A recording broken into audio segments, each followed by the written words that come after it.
Magandang araw kapamilya, nagbabaga ang mga balita, pumuputok ang mga storya ngayong araw. Live sa ABS-CBN News Channel, Kapamilya Channel, A2Z, Jeepney TV at All TV2. Mga impormasyong mahalaga live din sa YouTube at TikTok, no more, no less, hatid ng TV Patrol Express. Sa ulo ng ating mga balita, kalaboso ang tatlong lalaki dahil sa pagnanakaw ng helmet ng delivery rider sa North Fairview sa Quezon City noong Biyernes. Sa CCTV video, panoorin po natin sa pool ang isa sa mga sospek na naglalakad sa bahagi ng Rand Street.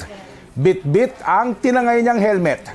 Sa isa pang kuha ng CCTV camera, nakasakay na ang sospek sa kolong-kolong kasamang umano'y dalawa niyang kasabwat at hinahabol ng biktima sakay ng kanyang motorsiklo. Tumalon ang dalawa sa mga sospek mula sa kolong-kolong nang magminor ito pagdating sa isang kurbada.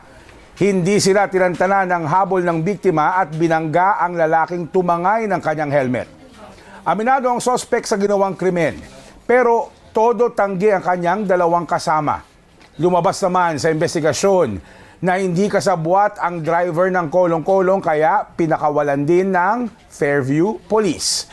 Nahaharap ang tatlong sospek sa kasong theft. Arestado ang mag-live-in na sangkot umano sa ilang insidente ng nakawan sa Antipolo City, Rizal. Sa kuha ng CCTV camera sa isang coffee shop noong January 19, pumasok ang lalaking sospek sa counter at tinangay ang cellphone ng staff habang nakatalikod ito. Nagsilbi namang lookout ang kanyang kinakasama. Kinabukasan, sa isang tindahan naman, umatake ang partners in crime at nagnakauli ng cellphone. Noong January 21, tip box naman sa isang karinderya ang tinira ng dalawa. Nagkunwari pang customer ang babaeng sospek at bumili ng sigarilyo. At noong January 24, sa isang convenience store naman, sumalakay ang dalawa at tinangay ang cellphone ng nakaparadang rider. Nahuli sila noong linggo matapos i-report ng isang concerned citizen ang matinding pag-aaway nila sa kanilang inuupahang bahay sa Sitio Tanglao. Dinala sila sa barangay at doon natukoy ng mga pulis na sila ang mga sospek sa serye ng pagnanakaw. Sugatan ng isang Japanese matapos manlaban sa isang hold-upper sa Parañaque City noong Sabado ng umaga. Sa video, nakuha ng isang bystander. Walang habas na pinagpapalo sa ulo ng suspect ang 62 anyos na Hapones sa Cavitex Access Road sa Parañaque City. Matapos na mahablot ang sling bag ng dayuhan, agad na tumakas ang suspect. Ayon sa Parañaque PNP, nagtamo ng matitinding sugat sa ulo at mukha ang biktima at dinala sa ospital. Timbog sa follow-up operation ng suspect na napag-alamang vendor ng prutas. Na-recover sa kanya ang mga pasaporte, cellphone at iba pang gamit ng biktima. Pero hindi na nabawi ang pera ng biktima. Mahaharap sa kasong robbery with violence ang suspect. Sa pool sa video ang magkakaiwalay na insidente ng Rambol sa Bulacan at sa Iloilo sa Malolos City, Bulacan. Masayang idinaraos ang isang prosesyon sa piyesta ng Santo Niño nang bigla na lang sumiklab ang gulo sa grupo ng mga drum beaters. Nag-umpisa umano ito sa asaran hanggang magkapikunan. Kita sa video ang suntukan ng magkabilang panig. May isa pang napahiga na pero pinagtutulungan pa rin ng dalawang lalaki. Kasabay naman ng selebrasyon ng Dinagyang Festival sa Iloilo. Nakuna ng video ang rambulan ng mga kalalakihan sa Iloilo Sunset Boulevard noong linggo ng gabi. Makikita sa video na kahit may mga bumagsak na sa kalsada sa mga sangkot sa bakbakan, patuloy pa rin sila sa palitan ng mga suntok. Sa isa pang insidente ng rambulan, nangyari naman sa La Paz, Iloilo City, Lunes ng umaga. Halos hindi maawat ng ang sabunutan ng mga miyembro ng LGBTQ+ community sa gitna ng kalsada. Natigil lamang ang gulo nang awatin sila ng mga residente. Sa Mandurriao, Iloilo City naman, binuksan ng dalawang lalaki ang passenger seat ng isang taxi at pinaghahampas ng upuan ng isang miyembro ang isa na nakasakay sa loob nito. Pero rumesbak ito at tinadyakan ng lalaki at hinabol habang sinasapak hanggang sa matumba sila at mahulog sa gilid ng kalsada. Natigil sila nang pumagitna ang ilang residente. Nasagip ng mga otoridad ang isang negosyanteng dinukot sa Cabaratuan City nitong Lunes. Ayon sa Central Luzon Police, kinidnap ng 3 armadong lalaki ang biktima pagdating niya sa kanyang warehouse sa Barangay Kapitan Pepe. Isinakay ng mga suspect ang biktima sa sarili niyang pickup truck at ito rin ang ginamit ng mga kidnapper na getaway vehicle. Pagkatapos nito, humingi umano ang mga suspect ng 5 milyong pisong ransom sa mga kaanak ng biktima. Nasagip sa barangay Bacod Bayan ng negosyante habang na-recover ang kanyang sasakyan na inabandona ng mga suspect matapos ma-flat ng gulong. Unang naaresto sa hot pursuit operation ang itinuturong mastermind na napag-alamang nag-AWOL na pulis at pinsan pa ng biktima. Sunod namang nahuli sa follow-up operations ang 2 niyang kasabwat. Susunod, Pinay tennis star Alex Ayala pasok na sa susunod na round ng Philippine Women's Open. Pero may iniindang injury. Abangan sa pagbabalik ng TV Patrol Express.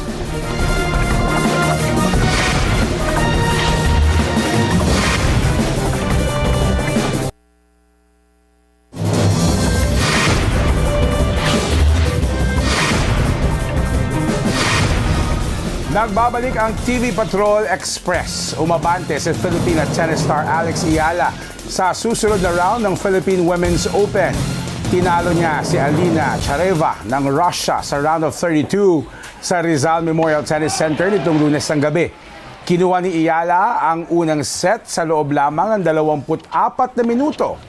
Sa second set, bahagyang kinabahan ng mga Pinoy fans nang humingi ng medical timeout si Ayala sa 4th game.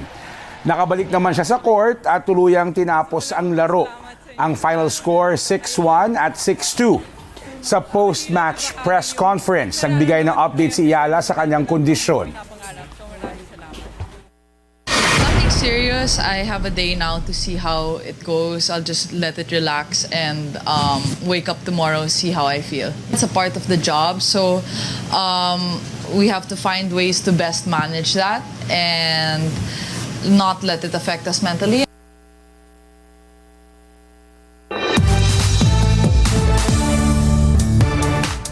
Ang latest sa showbiz sa ating Star Patrol Express. Nilinaw ni kapamilya actress Ann Curtis ang ibig niyang sabihin sa kanyang post sa social media na nag-viral at naging meme kamakailan. Sa media conference para sa pelikulang The Loved One, ipinaliwanag ni Ann ang kanyang naging tugon sa isang netizen na bumatiko sa pelikula. Sa post ng netizen sa X na deleted na ngayon, sinabi niyang inis siya sa mga English dialogue sa pelikula. Diretsahan namang sinagot ito ni Ann ng di wag ka manood. Ayon kay Ann, inisip lang niya na kunwari ay si Vice Ganda ang kanyang kausap at kung pinunan nito ang pelikula ay sa ganong paraan din niya ito sasagutin. Dagdag ni Ann, hindi ito pataray at tao lang naman din siya at maaring hindi magandang gising. Ipalalabas na ang The Loved One sa mga sinehan simula sa February 11. Arangkada na simula January 28 ang bagong Hollywood movie na hitik na sa aksyon, hitik pa sa Pinoy talents ang The Wrecking Crew. Tampok sa pelikula na ipalalabas sa Prime Video si Jason Momoa at ang Pinoy actors na sina Dave Bautista at Jacob Batalon. Magkapatid sa ama na nagkahiwalay ng landas ang ginagampan ng papel dito ni Momoa at Bautista. Tumayo naman bilang stunt coordinator at second unit director ang Pinoy na si John Valera na labis na pinuri ni Momoa. Why there's so much beautiful action and very creative. John Valera, maybe over 15 years we've been together. So he does all my movies. I owe a lot to him, and that's what I think we look forward to, one-upping every movie. I'm working with a lot of Filipinos these days. I can't put into words how it feels because, as a little kid, I mean, my representation was Bruce Lee, and he's, of Asian descent, obviously, but he's not Filipino. At yan ang ating Star Patrol Express sa araw na ito.